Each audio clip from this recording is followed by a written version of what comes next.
We are now officially live. Woohoo! Everyone put your game faces on. We got to be very serious because everyone's gonna be watching. So lock in, lock in.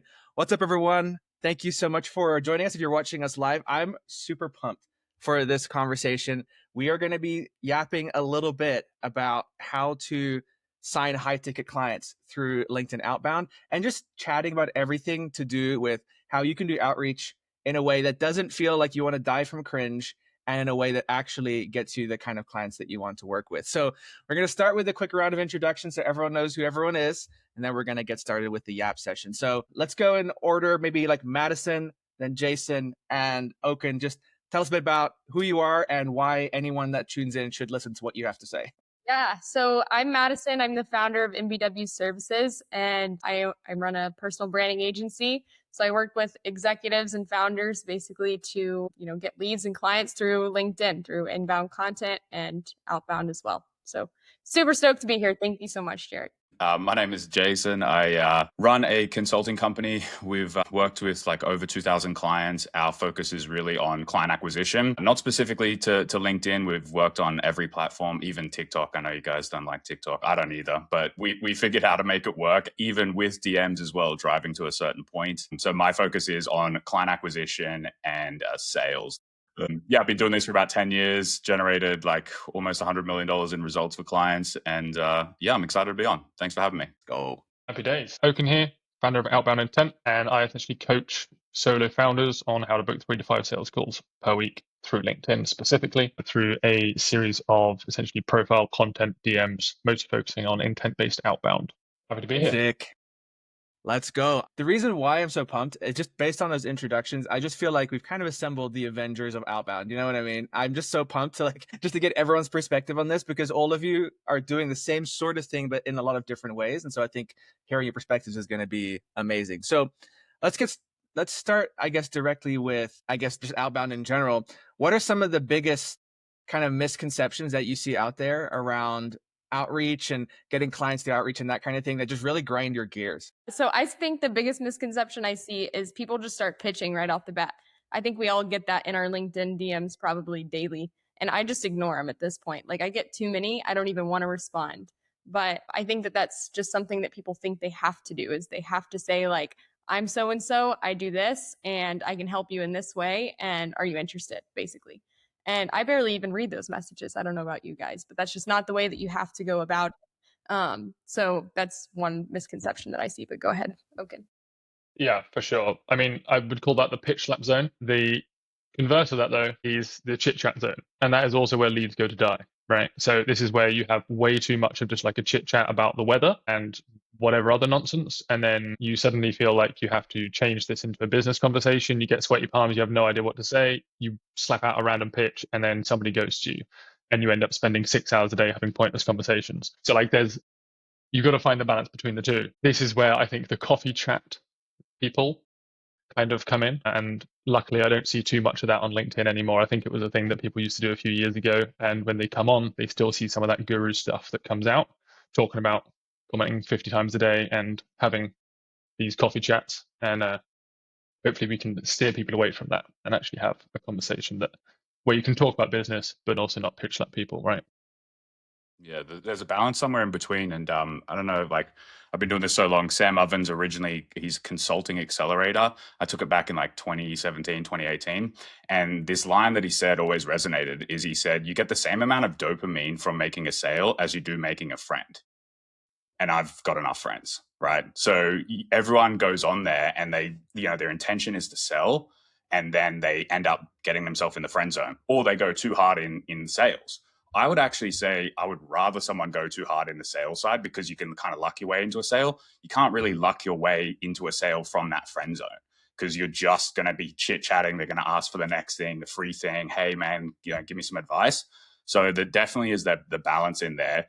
Everyone's intent needs to be clear though, that they are here to sell. And I think that more people need to be honest about that on LinkedIn because, the fake rapport is ridiculous. Like, no one really cares about that photo or whatever it is. Everyone's here to sell. So there's a balance in like having that, what you said, like that chit chat zone is horrible, but then the pitch slap is also horrible. There definitely is a balance.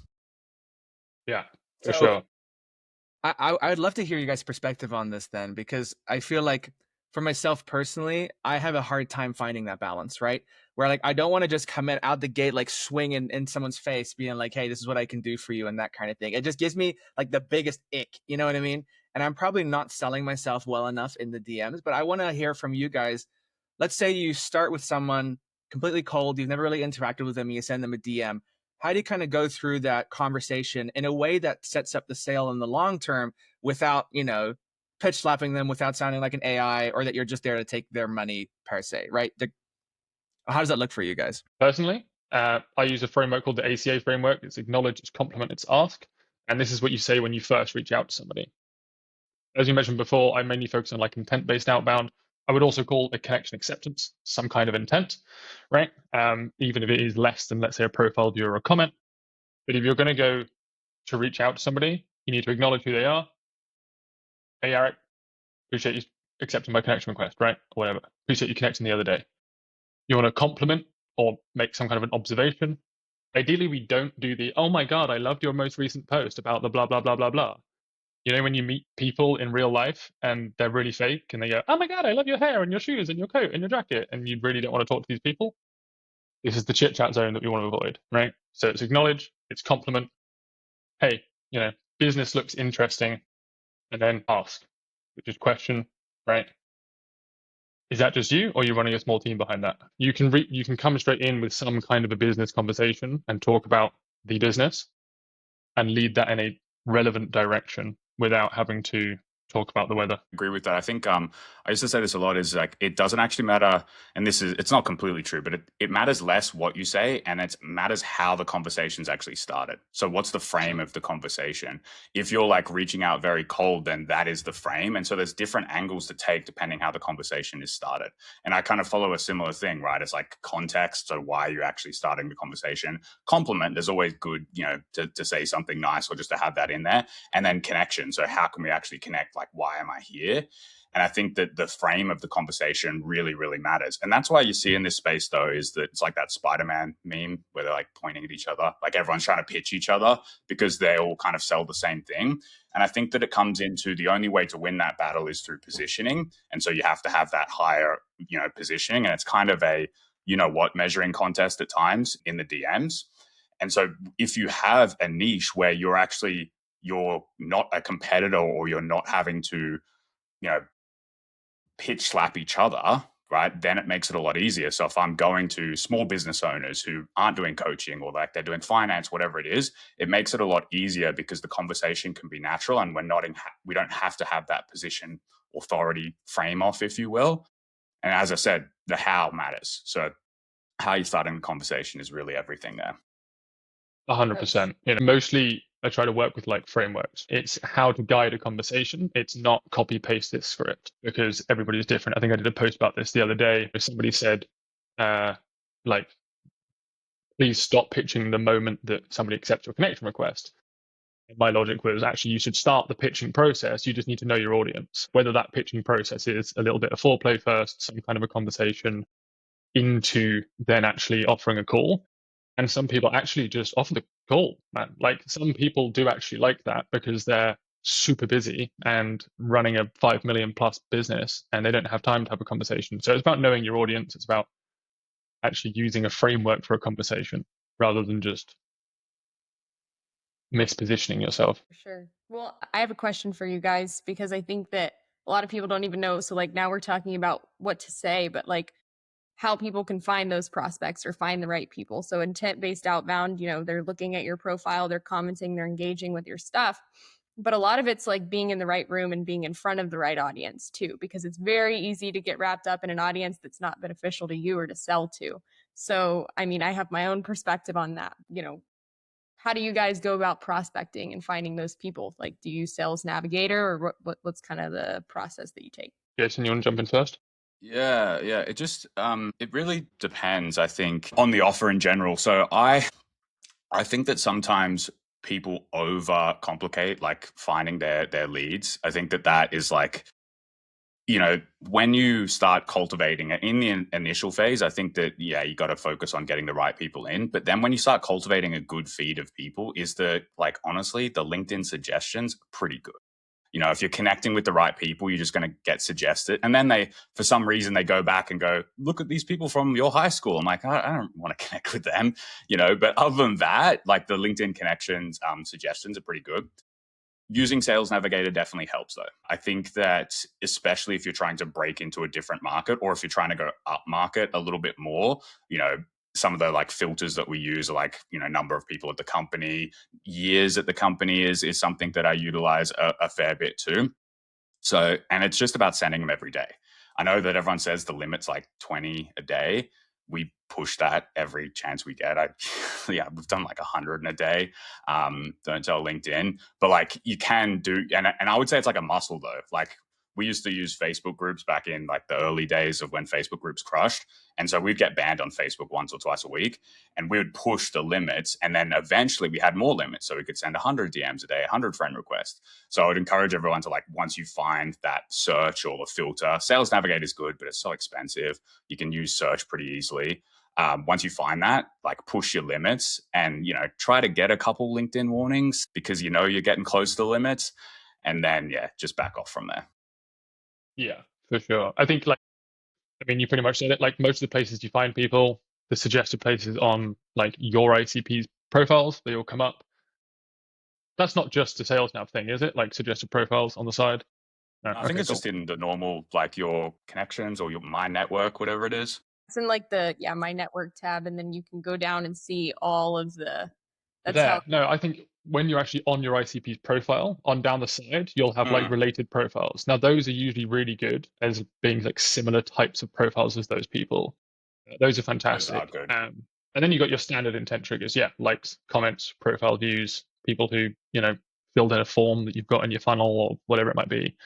And then I think when it comes to sales now, super handy, especially if you're more looking for the exec, maybe the higher level type people, simply because they're just less engaged on the platform, right? If your only client is somebody who never really likes and comments and engages, that's going to be difficult to find them, or harder to find them, unless you have something like Sales Nav and really good filters. A little tip is also to use the account search filter, but we're not going to get too deep into that kind of stuff. And then filter by the accounts.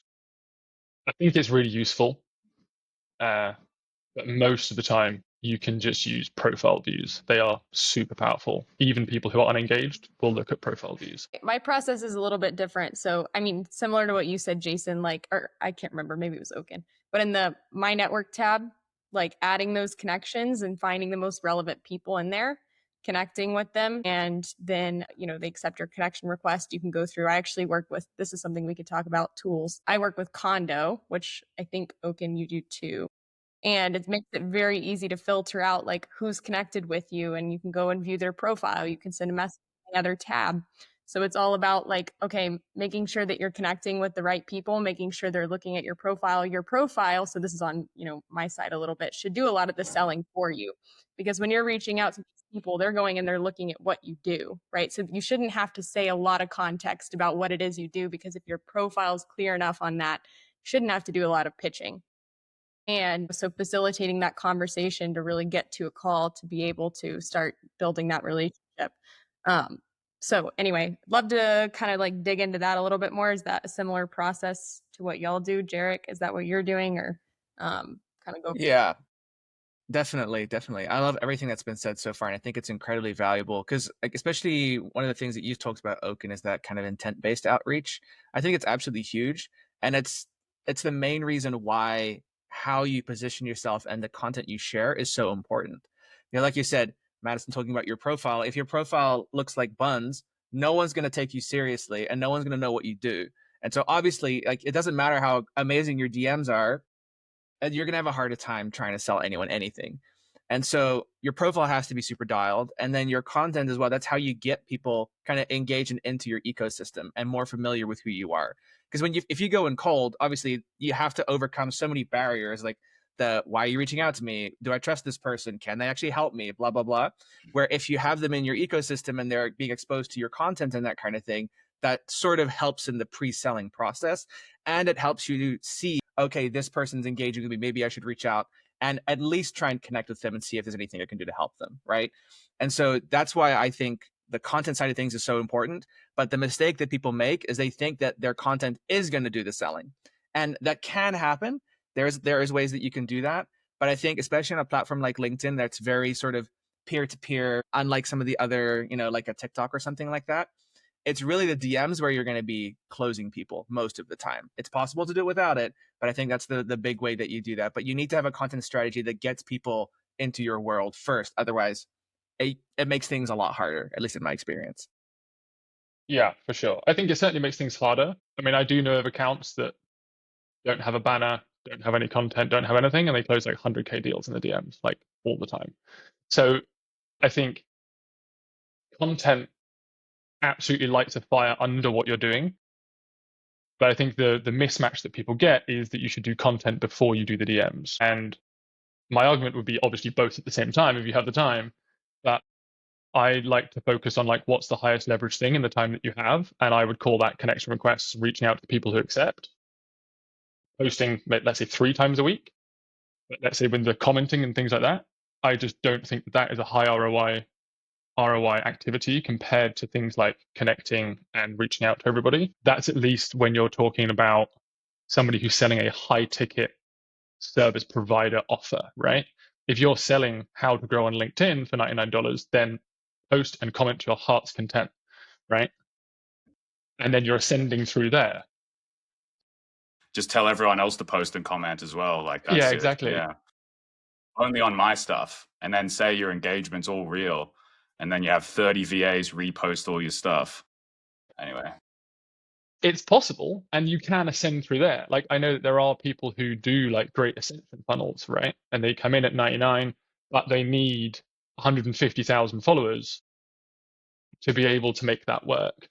And unfortunately, that is the viral content. Hopefully, we were talking a little bit before this about relevance over recency, right? Hopefully, what the algorithm changing with content is going to allow relevant content to hit the right people. And that's really going to help as well, which means we just totally don't need the thousands of followers. Content, really, really powerful. But I like to think of it as a lighter fire under the outreach and the positioning versus a do content, make $5,000. well, DMs are just the closest thing to money, right? Like if you look at in terms of if we're talking about like a funnel, right? Your content's your top of funnel, your DM's your middle to back, and then the call is the back of funnel. Your DM is a leverage where you can kind of skip the top of funnel essentially, and then get right into that middle of funnel. And if you're saying the right things, or even if like, I think that what would be more beneficial for a lot of people is to have other assets that are going to convince someone really easily. So if you have a VSL that you can send someone, or you have a YouTube video or whatever it is, like that would be more powerful content, like 1 or 2 really great ones, than just posting like and trying to figure out the algorithm. I agree, DMs like are the closest things to money. And so that is the thing you should focus on in the initial. And some people just get caught up in like the algorithm because it's all like dopamine, right? If your content doesn't do well, then you're like, oh, I'm not going to send DMs because I don't have anyone to DM. Like, no, you're going to get, and do you guys track acceptance rate on connection requests? Not anymore. Yeah, kind of, but I used to a lot more than I do now. You did? Yeah. I mean, like, I just don't think it really matters that much. Because I mean, when I get connections, I'm just like, accept. No, like it's like it's so random. So I think that you're going to get probably 5 to 10 accepted connection requests a day. It's plenty of leads to work with. For sure. I don't believe in content for just like sole attention grabbing purposes and like acting as that top of funnel. I believe it's more of like a middle of funnel as well.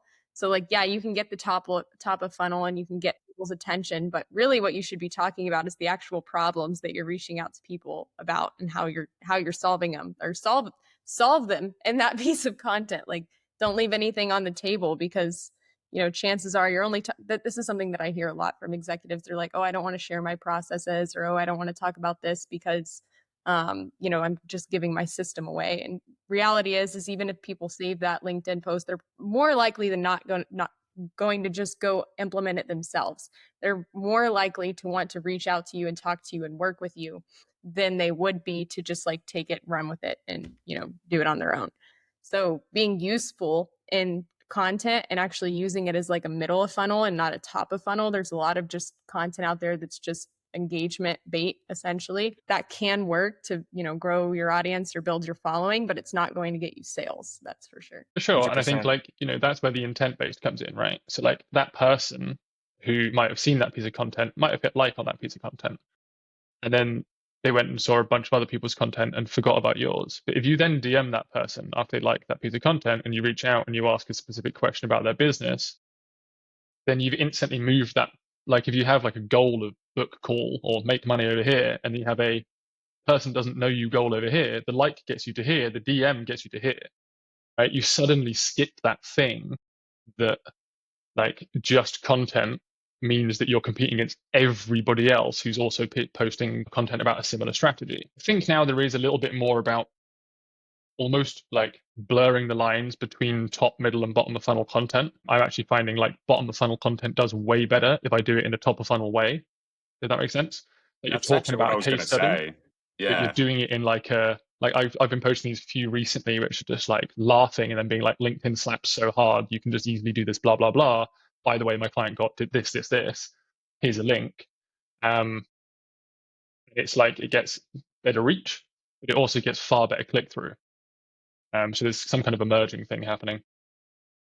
Agree with that. I think that like that's what, if I was to focus on creating content like and wanting to get engagement while also like wanting to get sales, you would use the top of funnel and the engagement type framework. So like focus on a good hook, have a good second line, like make sure the story is flowing, but then it's a back of funnel framework. So like what I do, and I did a couple of these, and like LinkedIn doesn't like too much humor.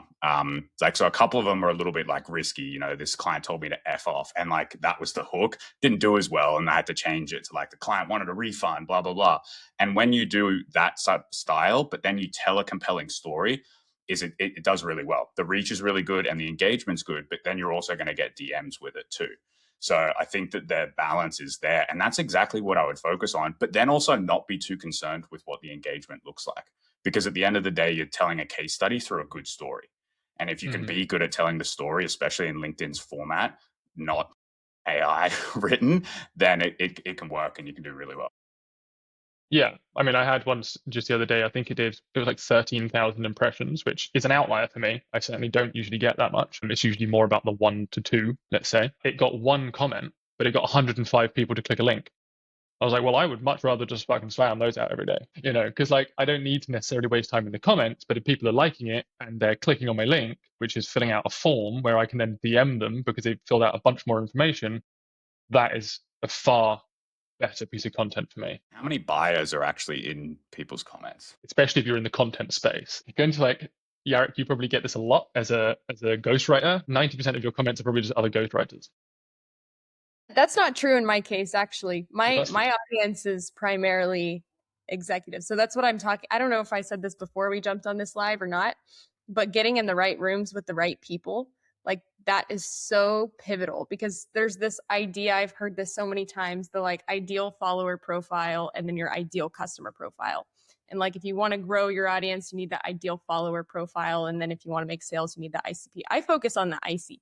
I don't focus on the like my ideal follower, because I don't care how many followers I have. I care about how do you drive business from this, right? So I kind of ignore that whole thing, because if you're in the right rooms with the right people and you're solving the problems that those people have, then that's going to get you far better actual, traction than trying to just build up your follower count with people that now you're putting people in the room that aren't relevant to you and not what you're trying to say. And then you're wasting time too, because then those people will reach out to you. I've had this plenty of times, and I'm so happy to help these people, that will reach out and like, how'd you do it? Can you tell me how to like, do something myself? That's great. But you can't do too much of that because it wastes your time. And then you're lacking on these other things and selling and client execution and everything else. So getting in the right room, that's my point. And connecting with the right people and making sure the right people are coming and seeing your content, because LinkedIn works on that like first degree connection, second degree connection, third degree connection basis with your content. Still, it's moving into that relevancy. But even then, if you get the right person to comment on your to comment on your post, then all their other executive friends are going to see it too. So like that's how LinkedIn or how it works. It's that spider web effect. You have to make sure that you're putting yourself in the right audience and being intentional about it for that to work. I think that that's a I think really that important point. The reason I have like some bad comments in the recently is because my content's actually done really well. And so like my comments have gone to like crappier leads because it's gone and it's kind of like escaped. You know, they used to say like the algorithm is like bubbles and bubbles. It's kind of escaped the bubble that I really wanted it to. And so the comments start getting worse. And in addition, if you're creating content the way that you're talking about, is people are interested in you and your business. That's why they're following. They're not following because of like the 3 tips to like growing on socials or whatever it is, right? And so when you also do the quote unquote build in public type stuff, is that people are cheering you on and they're happy because they're interested in you.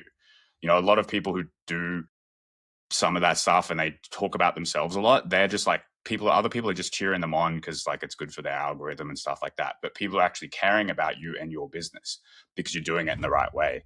And I think that it's really hard though in the initial because like there's no feedback because the engagement's probably lower at the start. And it probably is even like it's actually happened to me on Facebook. Our like engagement was really high and then it changed a little bit. This was years ago. And so like I stopped posting on Facebook as much, but I didn't realize even the 20 likes that I got were all buyers or customers or people really interested.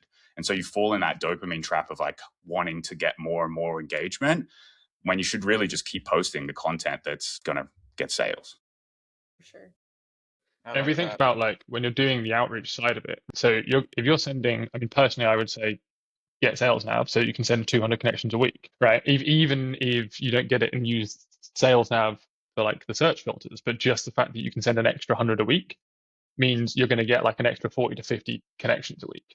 And those people. Is it just me? Is it $120 a month, or is that just me? Yeah, you can get premium though, and it's cheaper, and you can still send out 250 connections a week. So you don't necessarily have to have Sales Nav, but Sales Nav gives you the ability to send more of those in-mails. Yes, in-mails. So that's kind of the benefit to that. But again, you really want to be talking with the people that are accepting your connection request. Yeah. That also builds the following, right? What Jason was just saying about like the correct people seeing your content. It's like, wouldn't you rather an extra 40 people of the correct people saw a week than just an extra 40 people, right? So that's where, you know, Madison, you're talking about using that like middle of funnel content more often. Then sending out DMs and starting conversations with those people is just going to mean that more of the correct people see the content. It'll be a much slower build, but it'll be a much higher quality build. Mm-hmm. And therefore, like if you're then talking about intent based as well, you know, imagine trying to do outreach to all of the engagement on a post that gets 400 comments, 50 of them are relevant. Right? You've got to search through all of those comments. I would much rather I just got the 50 comments or the 20, right? That were relevant, and then we can start a much better conversation with those people. So I love how we've been chatting about kind of how content fits into this as well, because I think that's a really important element and all the things that go into that. What I'm curious about, we had a question in here from someone in the chat who asked, how do you get your ideal customer's profile to follow you?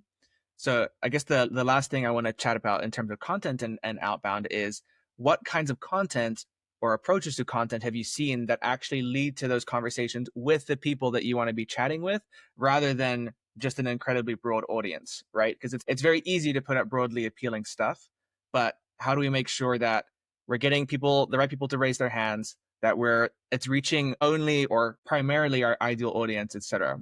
What are kind of your thoughts on that content wise? What have you seen that works best for that? Best one I've seen is client case studies by far. If you're talking about client case studies and you're talking about what you did and it's impressive and they're facing the same problem too, that ideal client is going to follow you. They might message you. That's where some of this inbound lead activity happens because you're showcasing what you did for somebody else in a similar situation to that person. So I think that's absolutely hands down the best type of content for driving that ICP to your profile to follow you, is talking about those things. What about you guys? Yeah, I agree. I also think that one big thing with it is that in terms of attracting the right people is that you need to repel just as much as you want to attract. Because with sophisticated audience, as soon as you stay, like even in your case studies, if like you're trying to go after business owners doing $1 million a month and you're talking about a case study doing their first sale, then like immediately the person's gone. So you need to focus on repelling. And it's not just like in terms of money or goals or whatever it is, it's your personality. Like looking in this room, we have different people here. And so we all might say like something great about DMs, but it might resonate with a certain person because of like how it was presented, how it came off, right? And I think that people need to own that a little bit more and just accept it a little bit too, because you might be disliked by some people who you wanted to like you. But that's okay because you're not for everyone. And really lean into that. I definitely didn't do enough of that early on. I was like very soft in my approach and like very nice, which is okay. Like being a good person's never a bad thing. But when you get more firm in your beliefs and your angles, then you're going to repel the wrong people. And so everyone who says like, oh, I just have like bad leads in my pipeline, it's your own fault. Look at the content that you're talking about. Yeah, for sure. I think like when it comes to getting more of them as well. So the question was like, how do you get more of those people to see your content, right? I would just say send connection requests to the correct people. Kick the door down. Rather than spend time going and commenting in some big creator's comment section, if you want to do it that way, you can look through their comment section, see the specific people you want to see your comment, and go send them a connection request, or go like a thing, or endorse their skill, or whatever. Do something specific for that person rather than kind of put yourself into the void of those 400 comments and potentially attract a bunch of random people. And then just send connections to the correct people, essentially, right? And they will come and see your profile and start a conversation with them. And then post content like Madison was talking about, stuff that actually helps them solve a problem and shows that you've solved it before. The last thing would be to give them something to do next. People say that you shouldn't sell in your content a lot of the time. Well, like the kind of just growth people. And I think personally, I use the CTA in pretty much all of my content, even if it's top of funnel. Whether it's like check out the profile or whether it's click this link to get the next step. Even though I think, what is it, Daniel Priestley who did that whole thing about the fact that your link doesn't even need to be relevant to what you say in your post anymore. You're just like, FYI, this might help. That's going to get people to take a next step.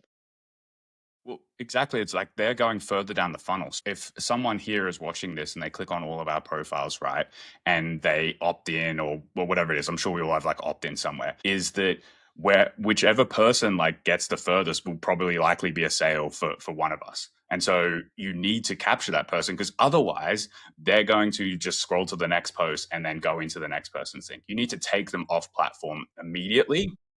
And I know we're talking about DM, so it's not email, but you take them off and you send a good email as the welcome, that DM's just going to connect with them.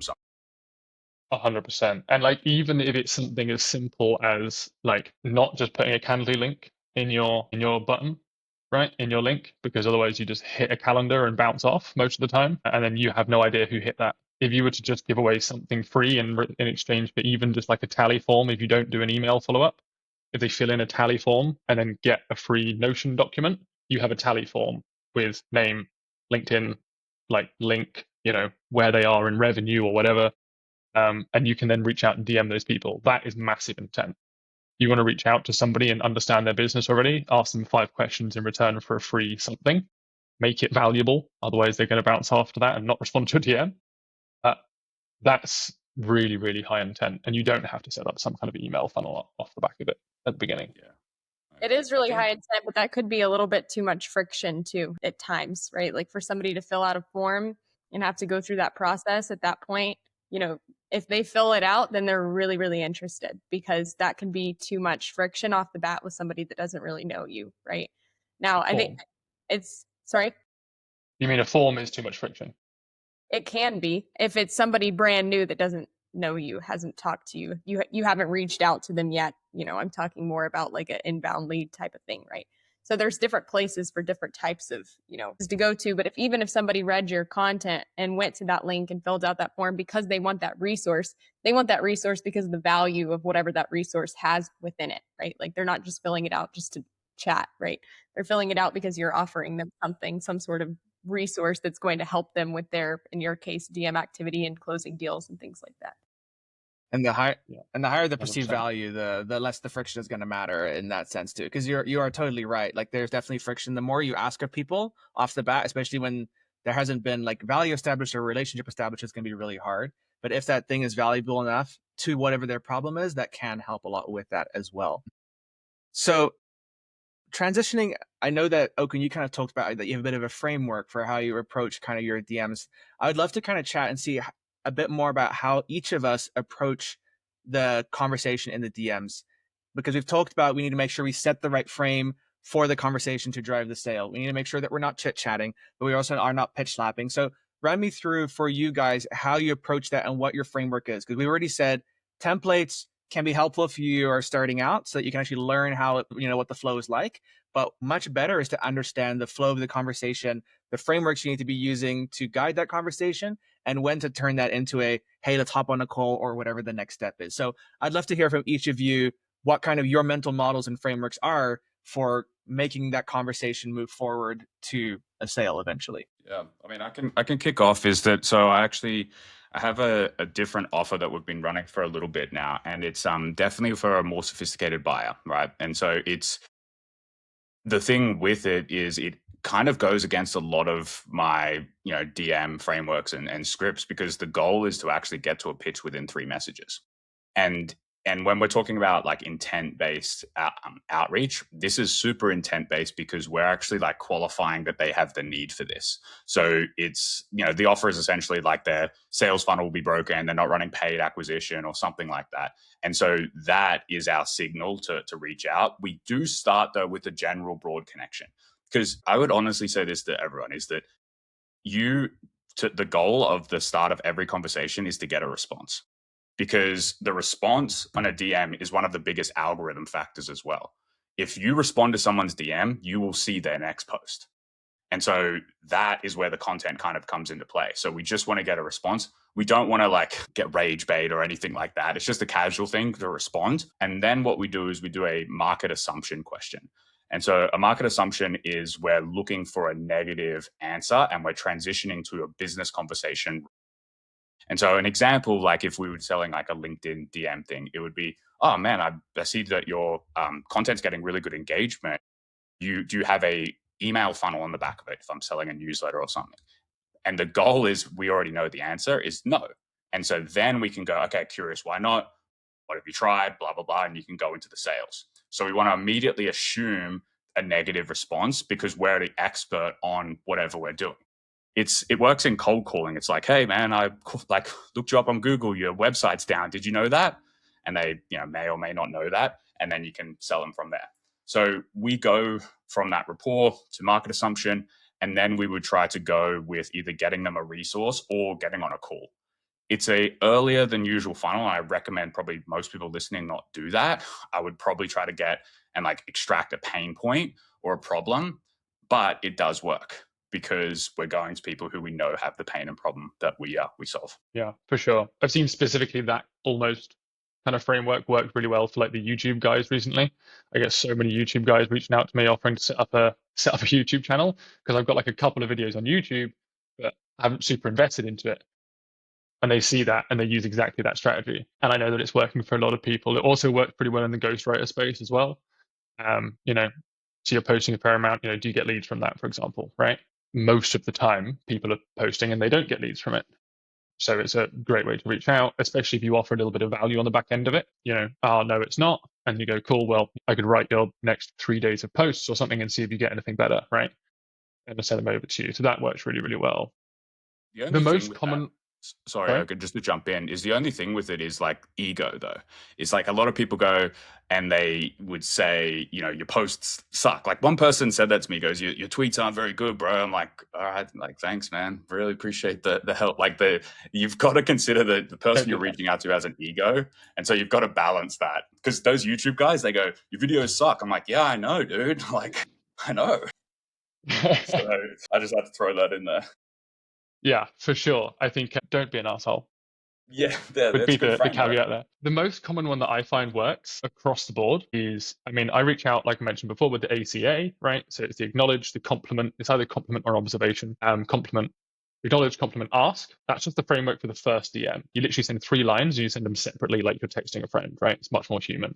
Then we generally move into like the GAP framework. The GAP framework is a very standard kind of sales framework, right? But you're asking about their goals, their actions, their problems. It's where do they want to go? where are they currently? And the problem is what is in between those two things. So why are you here and not where you said you want to be? And then you just want to insert your offer as the bridge. So they said, I want to be booking 3 to 5 leads per month or per week. And then they were like, I'm only doing one. And I was like, cool, well, what's in the way? And they're like, oh, I just don't really understand how to use the DMs. And I could be like, all right, cool, man. Well, I do coaching and I can show you how to use the DMs. I just bridged that gap. Would you like some help? That is obviously a very basic form of it, but really you can do that in anybody's offer, right? You have a solution, which is the path of least resistance from A to B. You want to figure out what A is for them, B is for them, excuse me, and where they currently are, and then bridge it. And simply offer it as help. I think that's like one of the most important things that I've found when reaching out to people is simply offer them the help. It's like you create the bridge and then you're standing at the other side of the bridge with the door open and you're like, would you like to join us over here? Rather than trying to shove the thing down their throat, right? A question of, would you like to get to your goal? I might be able to help you get there is, it kind of just makes it really simple and really easy to do. I think the main thing where people screw up in the DMs is turning it into like an interrogation, right? Yeah. So especially when, even with my clients, when I'm trying to help people understand this gap framework, it's like, oh, okay, so I have to ask about their goals and I have to ask about their actions. And I have to ask about their problems. And half the time you ask about the goals and everybody gives you goals, actions, and problems all in the same response, right? So they give you everything in one. And your skill that we were talking about earlier is the ability to read through those lines and go, oh, okay, cool. Well, I actually understand everything that they've just said. They've given me where they want to be, the problem, and everything. And I can probably just move forward and offer them a call. People wait too long before offering a call a lot of the time. That's a really Yeah. good framework, Oaken. And I think it's super applicable even at like, the executive level, like any account executives that might be on that are working within a company or things like that. Like it's still super relevant to use that framework. The only difference might be in certain situations. So right now we're talking about like high ticket sales. That can mean a lot of different things. So I come from sales in the consulting world, right? And those deals can get up to $500,000, $600,000, $700,000, right? So that pipeline is a lot longer than a typical just like DM funnel, right? So if anybody's in here kind of in that situation where the sales cycle takes a lot more time and a lot more touch points and a lot more calls, then the end goal at that point is like get them on a call. It's not necessarily to send them a resource. It's probably not applicable in that situation. But the goal is to get them on a call and start building that relationship and start telling them more about the solutions that your firm offers, because that's one of those situations where you really have to work on building the relationship and like moving them through that pipeline, because it's not going to be as immediate as something that's it might be a high ticket offer, $10,000, $20,000, but it's not going to be as long of a sales cycle as something at that scale. So, same framework that works, but instead of sending like a resource at the end or talking about that, get them on a call and get them to that next step with whoever needs to be there, right? So that's the only thing I'd add. Like it's more relationship based, right? What you do is more relationship based, but you're still pushing towards the next step in the sales process. I think that like we like in the high quote unquote high ticket space, 5 to 10, 20K it should be like that. There is the relationship side, but you still are like, hey, this is a sales conversation. Like there's a firm line. And I think that like we talked about this at the start, but like the balance of that, but always know your intent. Like there's sometimes I look at clients' DMs and I'm like, just ask for the fucking call. Like serious. And even if they just tell you to go to hell, at least this conversation is done because I don't want to read it anymore. Like half the time you just need to like draw a line in the sand and say, look, man, I think I can help you with this stuff. Would you be interested? And you're going to get more results. Is like, don't be afraid to ask for the call. You need, everything that Oaken talked about. Like you've got to understand that gap and like there's an actual need for it. But then just ask for the call, like progress the next step. Yeah, Like 100%. I think it's so important. Like some mental things that have helped me with the DMs are I guess two ones that have been really helpful to kind of pad out, I guess, some of the frameworks that I'm hearing and the approaches that you guys have shared is, first of all, being extremely confident that you can help this person, right? Like don't go in like, oh, like maybe I can like, no, you are the solution to this specific problem, and you need to like feel confident in that and own that for this person, right? If they feel that you're unsure, they're never going to buy anything. So be really sure in what you're offering first is incredibly important. The other, and this is more of just a mental thing that helps me personally, is in every conversation that I go into, I try to be more invested in their success than this person is. Because a lot of the time they want something, but they don't know how to get there, or there's a lot of confusion, or there's fear and blah, blah, blah, like whatever it is, right? And you know what the end goal could look like. You know what their dream outcome, what it takes to get there. And so you can push a little bit and you can be really honest with them and say like, hey, like, I think you need some of this. I can help you with this, whatever it is. But that mental frame for me helps me to stay kind of human in the conversation while also trying to push them towards an action, right? Of like, hey, I want to see you succeed. That's why I'm here. Like, I'm not here to take your money as such. I'm here because I want to help you. That's the goal, right? And so that helps me a ton in the conversations. Another is a little tip that helps me to stay a little bit more genuine in the conversations is I use Whisperflow. Just like any kind of voice to text, I find is incredibly helpful. So instead of sitting down and like typing a message, which is perfectly fine, I love just being like hitting the button on my keyboard and yapping whatever comes to mind. And often that's a lot more genuine and a lot more real and kind of breaks through a lot of the frames that people have around DMs where like, oh, this person's, talking in a particular way or whatever it is. It makes my life easier. It makes it more fun and it makes it more human. So that's a little tip that I would throw out there as well. It's quicker too. But okay, last thing, or there's two things I want to cover before we wrap up today. The first is I want to ask you guys, what are some of the worst pitches and DMs that you've received? And if you want to add on to it as well, any like big mistakes that you see all the time in the pitches and DMs that you get? To be honest, like I don't want to sound like the good guy here, but I think that anyone like who's brave enough to pitch, like, good for you, man. You know what I mean? Like, I think that like I've Amen. sent bad pitches. I probably have done it as recently as last week. So there's plenty of bad ones for sure. But hey, man, hats off to you for even trying. Like, you're trying to put food on the table, so just keep trying. And I think that like not being embarrassed by them as well. Like, if someone makes fun of you or posts about it, like just like, hey, whatever, it was silly. Just move on, because every single day there's people who have bad pitches. You're in the game, you're playing, so just keep playing. Yeah, to piggyback off of that, my first year in sales, I was actually an intern at the time. I sent an atrocious email through Salesforce. I don't know if anybody here's had to do list emails, but I did one. And I sent it to like a mass list of 100 people or something like that. It was horrible, right? Like, I didn't know what I was doing. And I messed up the filter, and I think I like put last name instead of like first name or something. So like everybody's message went out as like, hi Wallace, like comma, right? And so I think I got back like I got back some nice emails as well, but I just remember the negative ones, right? Because that's what your brain sticks to. And I remember one of them was like, you should be fired because of this, right? And it's just an atrocious feeling. And I agreed, right? I was like, I should be because of this. This is horrible. And anyway, so I think you're not going to learn anything if you don't try, because it just, and if you can get set up with the proper frameworks and know and like listen to these processes and systems and be able to go at it from a different angle instead of just trying and not knowing anything, you're going to be in a much better situation.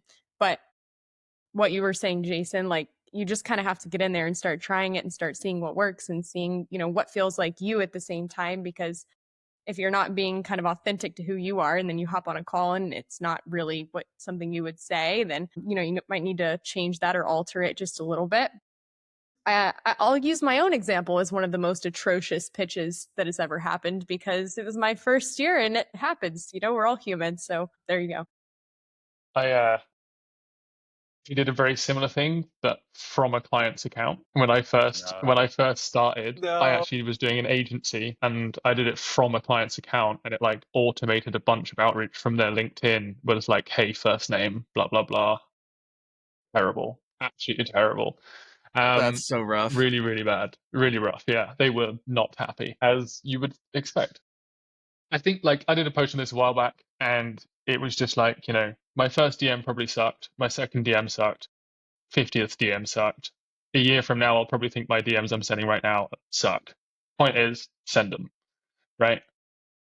You're not going to be perfect on every conversation. You're not going to be perfect in every DM. Just send them.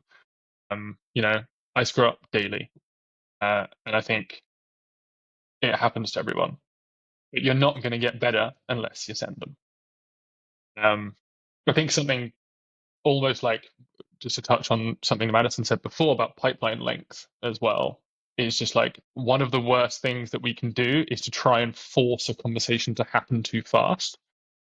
Sometimes somebody's not ready. You've got the 3% that are ready to buy, you've got the 7% who are problem aware, not solution, you've got the 90%. Our job is to read where those people are and to be able to nurture that person to a point at where we should offer a call, or even offer a call in a way that means you don't burn the lead, and then be able to offer it again later on. Pipeline length is something that you just absolutely need to be aware of. And that only comes from getting in more conversations, getting in the DMs of people, and learning the process and reading the room. I think it's super important. And then actually that brings me up to Jarek, what you said a minute ago about using Whisperflow. Try just sending voice notes, try sending videos, try everything. And what Jason said, don't be embarrassed. Just try it. The amount of people who have thanked me for sending them a video and being like, thanks for doing something different, is a lot. Yeah. Yeah. I So agree. just get in there. Just get in there and just I've send them.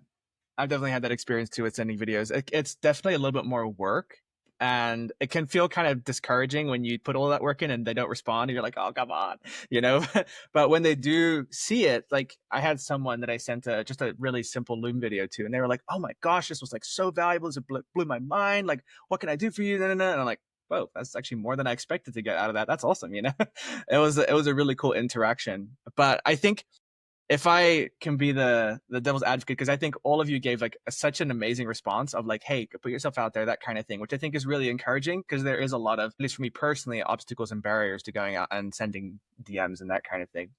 I would say, if I can be so bold, that one of the biggest mistakes that people are making right now with their DMs is automating too much with AI. I'll go ahead and say it. I think that's one of the biggest things that mistakes people are making. Obviously, it takes work to send out these DMs and that kind of thing. It's going to take time. It's going to take time. But please, for the love of God, do not try and automate human relationships too much, right? Like we talked a little bit before we started this live on, how AI can help you, and it can do a lot to help you understand, like, where in the conversation are we at? What kind of things can I tell this person? What kind of things might be relevant to them? How can I solve their problem? There's a lot of things AI can do for you. But at least from my personal experience, and this is just my perspective, if you disagree with it, please just flame me. I won't complain. Is that if you really want the benefits of that connection that you're building with a person, don't involve AI too much in the actual conversation itself. I'm sure you guys get this too. So many of these like easily AI fake messages all the time of like, hello, insert name. I see that you're on LinkedIn. Can I blah, blah, blah? Like, don't do that. Please don't do that. I think that's the biggest mistake that I see a lot. Yeah. I wholeheartedly agree. And there's this client who he tried to start a texting agent. It was a few years ago, like with dating, right? Like they would like log into Tinders and have VAs do it. And I said, like, I don't want anything to do with what you're trying to do, because imagine telling like your future wife, hey, like our first, couple of weeks was a VA. That's crazy. Another level.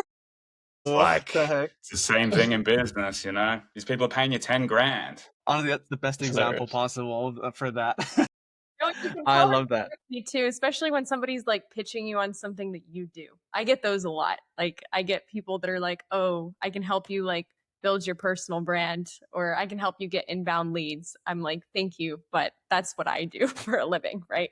So you can tell really quickly when things have been automated, right? Especially, when somebody's talking about something that's not even relevant to you at all, or like they pulled something straight off of the profile, things like that. So that's very easy. I've seen one trick that people do is put something in their LinkedIn about section. Like if you're an AI bot, then like tell me a golf joke or something. And so then if they like copy and paste it, and then it's like a golf joke, then you're like, thanks for the effort. So wait, that's genius. What the heck? You could put in your about section and maybe that'll work. Deter. I'm going to go do that right now, actually. That's sick. I think just like we spent most of our time here talking about building relationships and being able to actually have conversations with humans. And if you're just going to replace yourself, then that's not going to go very well. I think everything about brand is like congruence, right? Whether that's through your content, whether that's through your DMs, whether that's through the sales call, everything needs to sound like you or your brand. And currently, I have not seen an AI that is capable of even getting close to something like that. It all sounds scripted. It all sounds controlled and weirdly formatted. I think the point of human connection is that we are fallible, right? And we don't use perfect punctuation, and we send voice notes and we send videos and we misspell stuff. And that makes it real. And I think somebody who comes onto a sales call, having had a real conversation with somebody, can feel it. And if you sound completely different on the sales call to how you did in the DMs, they'll also feel that. So just be aware of that. 100%. I love that. So the last thing I want to do, because we're pretty much approaching an hour, and you guys have probably much better things to do with your time than sitting here and yapping with me and all of us. I want to do a really quick fire round of questions. There's quite a few questions that we've gotten in the chat. I'm just going to ask the question. If you want to answer it in any way, let's keep our answers to under like 30 seconds max, and we'll just blast through them real quick, and then we'll wrap up for today. So the first question here is, when a lead asks for a proposal in the DMs, what actually drives your decision to send it versus move to a call? And where do you think most people lose control of the sale? Like a proposal before getting on a call, I'm assuming. Yes. Is what we're asking. Yes. Oaken, Jason, do y'all want to take this? That actually doesn't happen to me. Usually people want to get on a call before jumping on getting a proposal. In medicine, if you prescribe before you diagnose, that's malpractice. It's the same thing in business. Boom. Love that. Love that. Okay, let's see. Another question was, do you qualify your leads in the DMs, or do you prioritize doing that during a call? That depends on the person, I think, for me, largely. A lot of the times when you're in a conversation, somebody will give you enough qualifying information anyway. However, there are sometimes, if I suspect that person is not a qualified person, I don't want to waste my calendar time, then yes, I will qualify in the DMs. If they have asked for a call a lot of the time, then I will be like, or if they've automatically booked in with me, I will reach out to them and I will qualify them in the DMs. But generally, if you go through a good framework, if you use something like GAP, goals, actions, problems, you will figure out whether that person is qualified or not. Most of the time, it's then just like, do they have the revenue and things like that? In which case, you can do that on a Calendly link. So kind of both, but it depends on the scenario. Another question was around, someone asked specifically about Mak Lakajev. I don't know how to say his last name, so if I just butchered that, rip to me. They're asked about whether we see the kind of campaigns that he's running work, where you send a mass offer as like a hand raiser, but not a pitch. So something like, hey, I have 3 slots available. Not sure if you or anyone in your network are looking for help with X. Do you think that's a good outreach offer? Yes or no? I think it's good for like big creators, but that's not one of those that, you do with 3,000 and 4,000 followers or less than. Like, you don't need to do that. But if you're somebody with 150, I forgot how many Matt has, he has a ton, then that kind of method can work really well. Again, we're talking about building relationships and like building these things one-on-one, whereas those kinds of offers are more impersonal, and the whole objective is to move them into like a funnel to start building them down to like the bigger offer. And you don't have to do that if your audience isn't as large. Here's a quick answer on that as well, is that you're asking the question about an offer that you received, but you didn't buy that offer. It tells you enough you need to know, right? If you aren't actually going to buy it, then there's no point in you trying it. And so I just think, no. I think sometimes there is space for doing something like a launch offer of something. Agree with that for sure. Yeah. So like one of the first things that I sometimes do with clients is we'll do a launch offer to their current connections that they already have, right? Because the likelihood is that you have tons of clients in your connections already. You just haven't engaged them, or you previously engaged them and they weren't ready at the time and now they are, and all of those kind of things. Doing some kind of a reach out to everybody and actually just putting everything out on the plate. But again, like I said before, it's more like, would you like to join us, than trying to pitch up somebody. Perfect. The last question we had, let me see if I can find it again. Oh yeah. This is a question, I guess, for you, Oken, but anyone else can chime in as well. Oken mentioned the ACA framework. I've been avoiding the acknowledge and going straight for the compliment to avoid sounding generic. How do you feel about going straight into the compliment and then the ask, and using a compliment that naturally leads into a question that builds tension? Yeah. If it works for you, go for it, mate. I think test both. I think just test both. You know, we use acknowledge, compliment, ask. Like acknowledge could also just be like, "What's going on, Yarrick?" Or your comment. I think the main thing you don't want to do with acknowledge is over-explain the acknowledge. You don't want to be like, "Oh my god, I loved your post about this, and I think your positioning is amazing and your content's great, and I think you're so funny." You could just be like, "Yeah, man, appreciate the connection," or saw your comment on my post the other day. Appreciate it. Like it can be really simple. What's more important is the question that leads into something and using what you might call like a restrained compliment. Yeah. But Right. all power to you if it works, you just go straight in. Yeah, I think that's honestly a really good reminder with all of this, is that all of these frameworks and things that we've shared, the thoughts and the things that we've seen and observed through our time in DMs, like obviously we know that it works for us, but experimentation is a huge part of that, right? Try some of these things for yourself. Do a bunch of different things that no one else is doing and experiment and see what works, right? There isn't one correct answer for your offer, your niche, whatever it is, but use some of these things as guiding principles and see what does work and then double down on that. Whether that's skipping the acknowledge and going straight to compliment or whatever it is, as long as you're spending that time, you'll figure out what works. Well, we're out of time for today. I just want to say, on a personal note, thank you so much for all of you for coming on today. I want to do a lot more of these because I think it's just so fun to be able to sit down and actually just chat with people about these things. I don't know how you guys feel, but I think sometimes as a business owner or an entrepreneur or founder or whatever, it can be a little bit lonely to try and figure out all these problems where you're kind of in your isolated little bubble and you have your business and that kind of thing. But to be able to chat with other people who are also in the trenches or who are just absolutely crushing it, and to share some of those thoughts and insights and that kind of thing is incredibly valuable and rewarding. So thank you all for taking some time out of your day to hop on. I've thoroughly enjoyed it. I would love to just go around one last time. If there's anything else that you want to add on, anything you want to plug, whatever it is, the floor is all yours. We'll go Madison, Jason, Oken, and then we'll wrap up for today.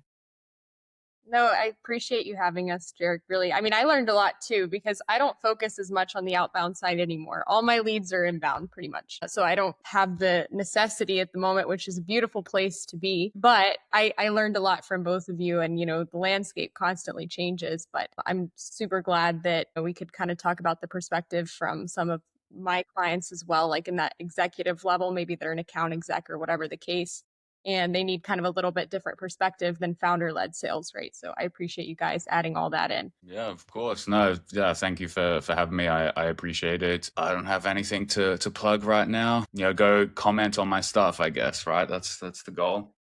Yes. But it's comment all the time. Good days. Yeah, well, again, thanks for having me. It's been a lot of fun, and I'm definitely up for doing more of these in the future. I think one of my specific goals for this year was to do more like community-based things, and more un-AI-able things. So let's go. Let's go. If you want to get some DM frameworks, head over to my profile. There's a link in the featured section. You can get a free download of how to start conversations and book calls. Sick. I would just echo a little bit, I guess, of what Jason said. If you're on here and you're not connected with these three absolute legends, first of all, what are you doing? Second, go fix that right now and go get connected with them, because all of them are sharing some like amazing stuff in their different industries and spaces. So go follow them, go support them, drop 1 million comments without AI. And again, thank you so much, everyone, for coming on. I'm going to hit the end button on the live stream. I hope you guys all enjoyed it, and we'll see you on the next one. Awesome. Appreciate it, everyone. Thanks, guys.